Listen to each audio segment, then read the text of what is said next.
So I just wanted to make a video about, reminiscing about Outpost and about Splitgate, because Outpost, it represents, basically how I discovered Splitgate as a player. The first Splitgate video I ever saw, or like the first exposure to Splitgate at all, was on this map on Outpost.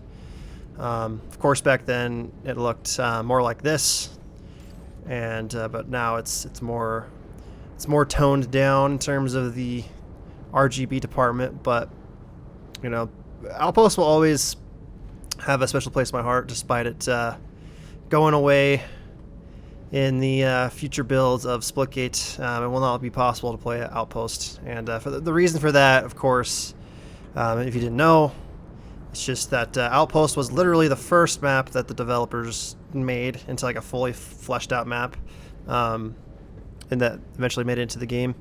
And I suppose it has a kind of the artifacts of someone who might have been still learning how to make a good map. But this isn't about critiquing Outpost. This is about walking around, checking out. This little bit. This is history. This is history of Splitgate, and something I don't want people to miss out on for the future generations that discover Splitgate but never got to play Outpost. So, yeah, the first video I ever saw of Splitgate was that 8 minutes of expert, quote-unquote, level gameplay that was published by IGN in the alpha days of Splitgate. And now, of course, I made a video of my own to kind of supersede that title of 8 minutes of extra level gameplay. But this is what grabbed my attention. This is the map that made me fall in love with the game Splitgate, and I have a lot to thank for it. It's not the best map, but I still love it in its own flawed way. A lot of good memories on here besides that too. A lot of tournaments have been played on Outpost. A lot of shenanigans have happened that I want to kind of explore. But yeah, Outpost, it went through a few iterations, a few different changes. This is the final version. I mean, how often can you say a map will never be updated again, and this is the final version, but the game is still being updated in other places, right? Outpost has another significance to me. I never noticed this scoreboard. Man, who would have looked at this scoreboard and be like, oh yeah, that's the score. This is facing this wall here. But as I was saying, this map has significance because this is the map that I determined for my unofficial lore, that the main energy source of this universe that Splitgate resides in is based off of antimatter. And if you don't know, the description of Outpost is that this is just a former refueling station. If we go to the other symmetrical side, you can see there's something being generated here. So in the lore, this is like regular matter, and then over here, this is antimatter. And if you know anything about antimatter, when it collides with regular matter, it forms pure energy. It's where it's kind of, think E equals MC squared. But anyways, yeah, it's kind of just what I based the lore around when I was trying to do some world building. And you can kind of see there's a interaction between the matter and antimatter right there. Don't ask how that works. But yeah, Outpost. Interesting map. When I first got my hands on this, it was the alpha, the last alpha actually that Splitgate ever had. It was in January of 2019. It's the first time I played Splitgate. I was very, very happy to play the game for the first time after taking in all the different YouTube videos and Twitch streams out there playing this game. And one of the first things I did was with my friends. We loaded up all the maps, and when we got to Outpost, we one by one, because we were just, you know, we're Halo nerds, and like, oh, this is a new game with these relatively new maps. Let's give them callouts, and you know, we're just new players, whatever. And I won't take official credit for this, but it was my friends and I who came up with the call out doubles. We called this doubles back in the alpha, and you know, probably was used before we did. Maybe we didn't discover it, but we did figure it out ourselves. We came up with a bunch of call outs for this map. Like, we called this corners. No. What did we call this? Red corners or secret? I think this was secret. Yeah, we called this secret. We called this drop. Red basement. Red mouth. And we called this red elbow, or sorry, red open, but it's called red elbow now. So you can see like the passion for this game that my friends and I had early on, when we were just not spending time playing the game, or rather spending time just analyzing every little part of the map, you know. Sniper tower. This looks like a power position, but it's really not. It kind of is, but it kind of isn't. It's like a pseudo power position because a power weapon spawns on here. Yeah, there's like a lot of shenanigans that happened on Outpost, right? I'll load up another game with no boundaries, but I remember there was this one spot back here. It's still here, but the timer will get you. But this is like really good hiding spot before they put a soft kill boundary behind there. You could go back here, and like people who didn't know the map would never find you. Another useless thing you could do is like back here. They didn't have like this invisible wall. But what you could do is go back here and stand on this little barrel thing, or you could stand on like this little ledge. Lost the lead. And I don't know, had no practical purpose in like competitive game mode, but it was something interesting nonetheless. Something you could still do, but they definitely optimized it. Was so you could still go up here. That's not very useful though. But before, what you could do is also like you could crouch like barely like on the side there, and you could just like stay up here forever. And that was kind of a tricky way. Another thing that I would do, my teams and I would do during tournaments is we would actually use this route to get over to blue when the Dawn point was down here, and they would usually not see you coming from that direction. It was actually pretty funny. This map has a lot of really cool portal angles that I wish I could have showed off before this map was going to be erased. So some portal angles, you know, you got standard stuff like this. At least for like an experienced player, that's pretty standard. Conversely, there's also this. You can see that portal wall in the back, and so you can go from red doubles all the way to back blue. That's one of the first portal angles that I teach people. Is like, hey, you know, if you can see the portal wall, you can portal there. Doesn't matter how far or if it's at a weird angle or whatever. Another cool portal angle is on the spawn point. Actually, this is a really common rollout that Most Hated and my team popularized. I wasn't the one that discovered this, but you spawn right here, and all you do is you just jetpack up. Bam! You're here at shotgun. That's like the fastest way, or well, at least one of the fastest ways to get the shotgun off the start of the game.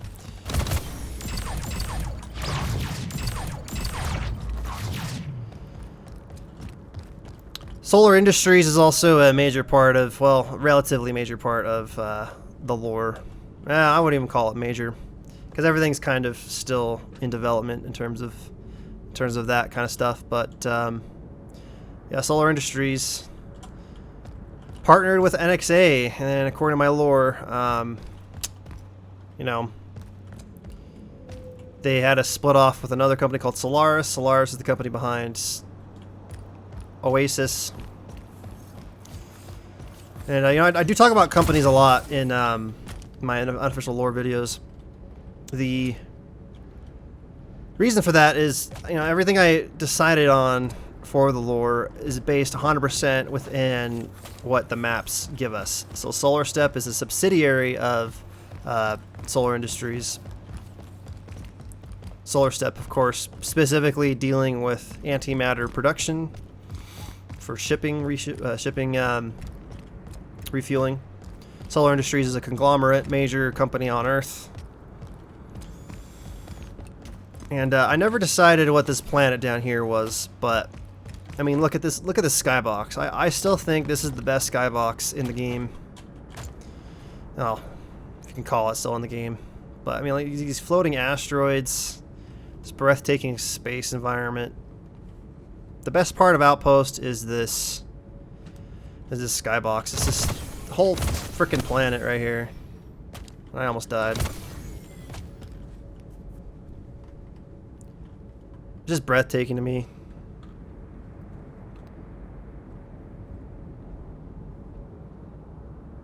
You see, you kind of has that pseudo rotation animation. You can tell like how the lights on the surface are rotating.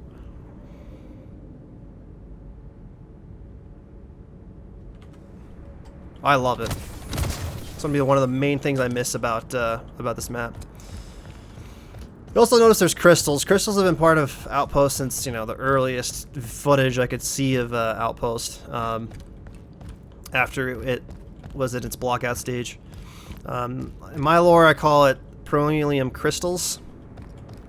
Beryllium crystals are the raw material, the main ingredient to making beryllium, activated beryllium.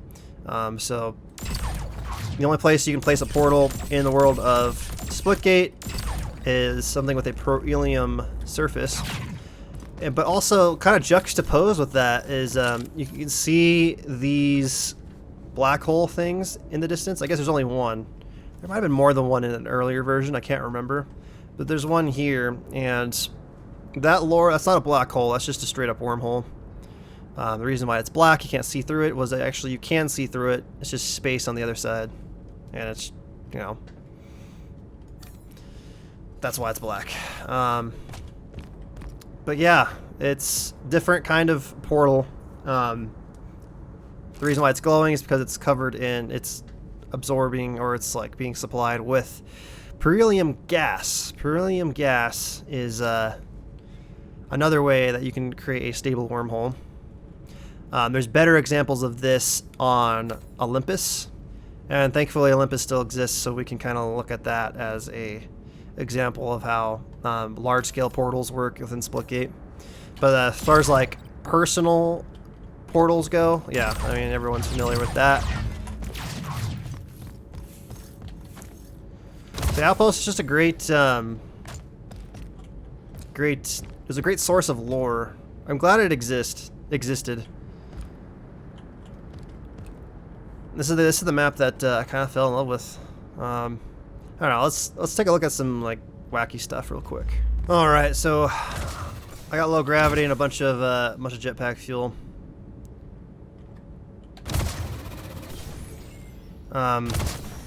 So one of my favorite game modes to play was hide and seek on Outpost. Yeah, the settings are kind of whack because this map's on its way out, but one of my favorite spots to hide on Outpost was down here, actually. Just one little spot you can kind of just... Yep, right here. It was so incredibly difficult to find someone who was crouched down here, even if you knew where the spot was. It was like you had to like go out of your way and look specifically here. And it was a great hiding spot. Like if you hid here in hide and seek mode, you would well, it's not really a mode, but just a custom. Like you'd be the last person to be found.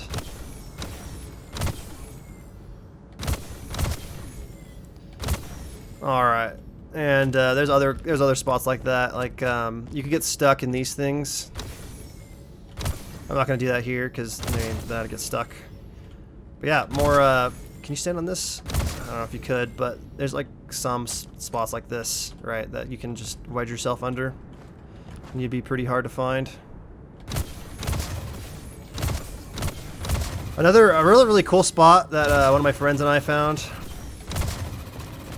Oh, guess the gravity just kind of glitched. on this map. Oh well. It's, there's actually this route we found that if you come over here to red side, you get up here and you sprint as fast as you can, the timer will be going out, and then you just kind of float over here, and then once you got back here, the timer would run out and you could stand on here forever. Now there's a time, well, they updated that, so there's a timer back here. But yeah, I was a little naughty in the early days of Splitgate when they had 2v2 ranked mode. Me and my friend would get like a 3-point lead, and then we'd go back here and hide for the rest of the game. I don't condone HLG, Hidden League Gaming, by the way. Play the game like it's intended, everybody.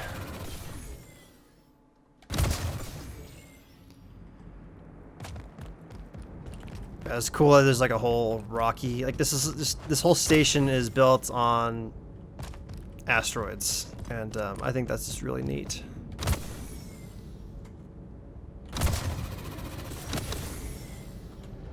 Of course, the infamous railgun spawn right here.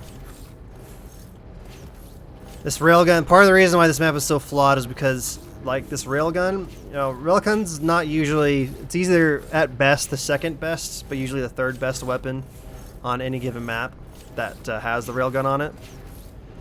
But, like, this map, since you had to go out of your way to go get it, you had to, like, float, and if you know anything about Splitgate strategy, is floating equals death. You had to float up here to get the railgun, and then you had to fall back down. There's like no portal that you can get close access to.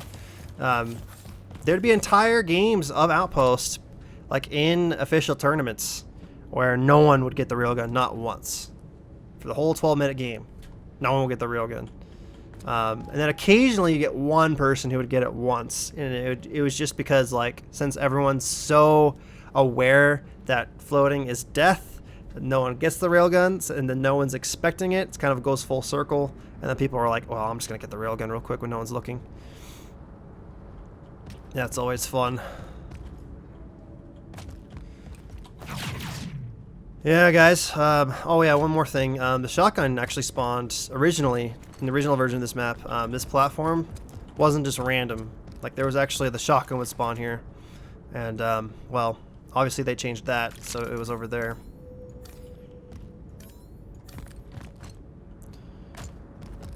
But they're not just getting rid of this map willy-nilly. They are, there is something in the works that, you know, will do us right by the fans of Splitgate. If you like Outpost, they're gonna do us right by making it up to us. Trust me. I can't really share any more details than that. But yeah, guys, that's all I have really to say. I mean, feel free to ask me questions, or, you know, better yet, share your favorite memory about Outpost. Well, something cool that happened on this map for you guys. What are you gonna miss the most about Outpost? Because I'm certainly gonna miss the skybox the most. I'm gonna miss like thinking about the lore that actually like takes place here. Outpost spacecraft station. Brought to you by Solar Step and Solar Industries. The first map ever made that made it into the final game of Splitgate. Well, that's all I got, guys. You have a great day, and thanks for watching.